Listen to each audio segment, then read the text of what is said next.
Shalom, shalom, family. It's Yah Yehuda from YAH'S Assembly. Y'all already know what time it is. We're doing a psalm or two a day. Today we're going over Psalm 13 and Psalms 14. Now let's get into it. Psalms 13, verse 1.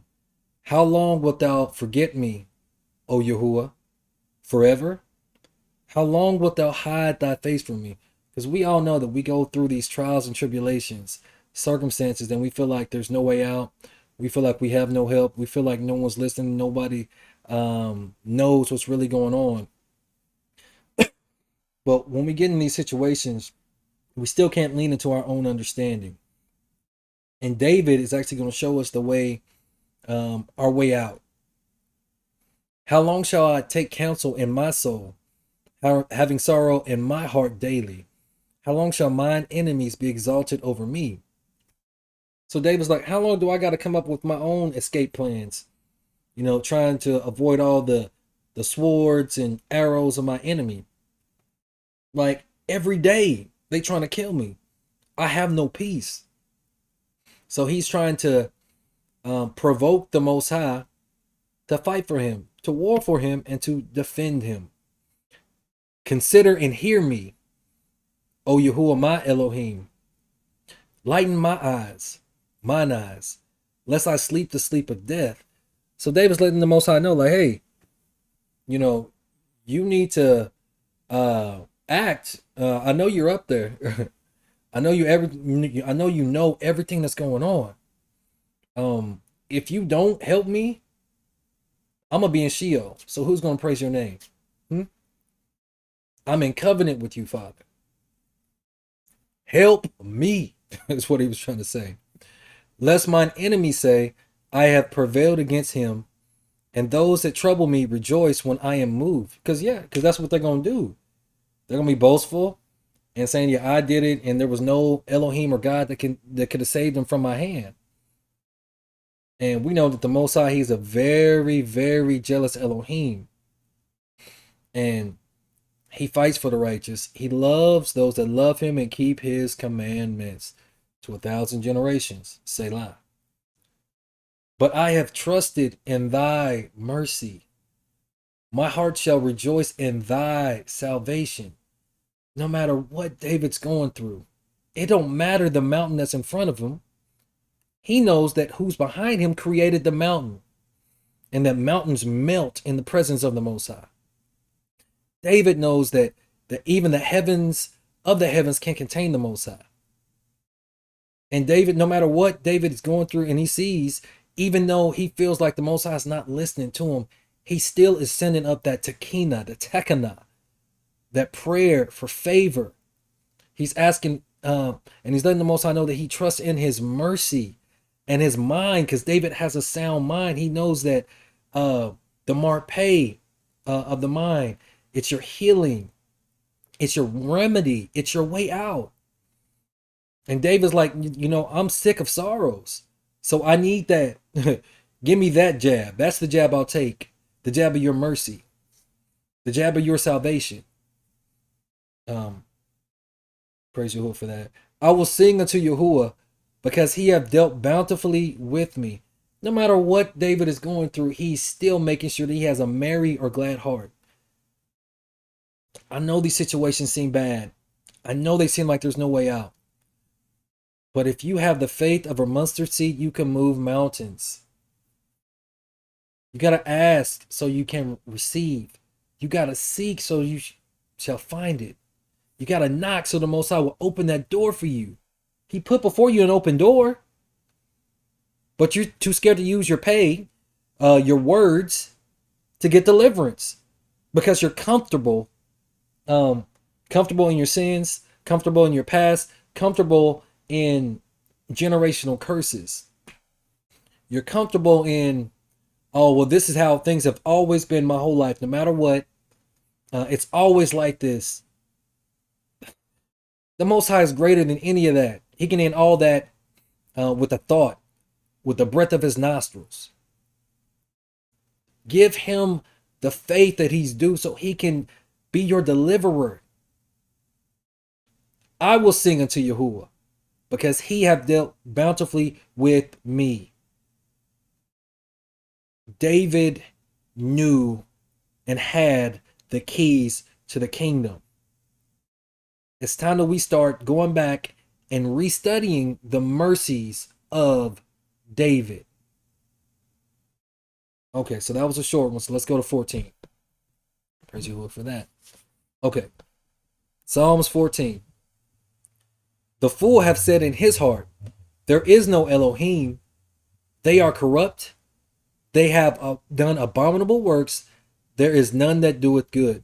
Because we know that there are literal people out here, out here in these streets, claiming that there is no Elohim, claiming that they are Elohim, that they are the only creator, or it's the black woman, or it's the black man, or it's the white woman, or it's the white man. That's folly. Somebody had to construct all this. Because man ain't put no sun in the sky, or the clouds, or the water. And when you don't believe in the Elohim, you're prone to do some of the most wicked things that man's hearts or imaginations can devise. Wicked devices for killing people. That's why the world is in disarray right now. But don't worry, the sons of Elohim are manifesting this day.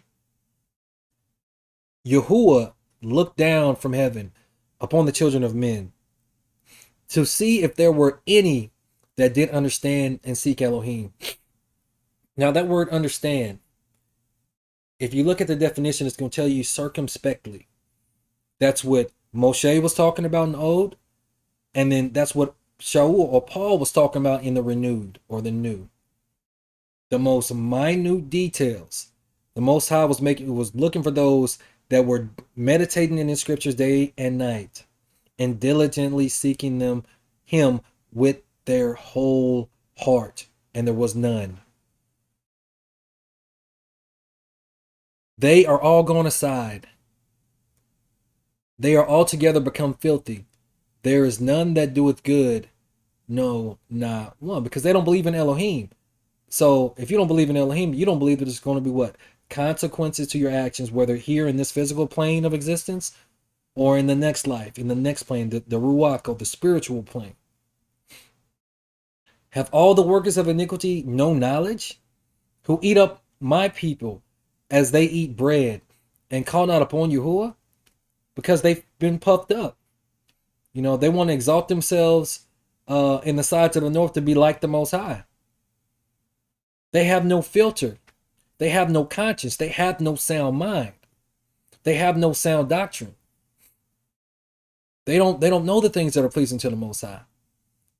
They don't worry about that because they serve mammon. They're men pleasers. They serve themselves. It's about how they can get more money. It's about how, they can make their assembly, the forefront out of everybody. Always puffing and scorning and scoffing at everybody else. But the problem is never you. They're always the victim. There were they in great fear. For Elohim is in the generation of the righteous. That word generation can break down to the dwelling place of the righteous. Because we know that we are the temple of Elohim. You have shamed the counsel of the poor, because Yahuwah is his because Yahuwah is his refuge, and he's our rock, and the rock of our salvation, in whom we trust. He's our place of safety. He is our way out, people. He is your way out. When you feel like there's no way out, he is there. Take a chance on him. Spend some time with him. Have faith without sight. Speak things that are not as though they were. That's how this whole existence came to be. Oh, that the salvation of Israel were come out of Zion. When Yahuwah bringeth back the captivity of his people, Jacob shall rejoice, and Israel shall be glad. We're still waiting on this day. We know things are picking up. We know it's coming. But don't grow weary in your good doing. Finish the race. Run your race. Work out your salvation with fear and with trembling. Know you that Yahuwah, he is Elohim, and is he that hath made us and not we ourselves. Come on, family. If we're a sheep, we got to hear his voice. Take out some time and spend with them. Dust off that book or that app and learn his nature, learn his mind. Focus on the sound mind every day. Don't let your fears control you. Don't let your mind control you. He gave us dominion of everything here on this earth, but you're too scared to control your mind. It's about maturity now. It's about maturity. In this season, we need to be mature. So I just want to say all praises to the Most High Yah, through his beloved son Yahushua HaMashiach.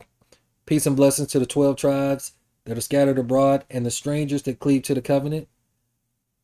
Again, this has been a psalm or two a day. This is Yak Yehuda from Yah's Assembly. Shalom.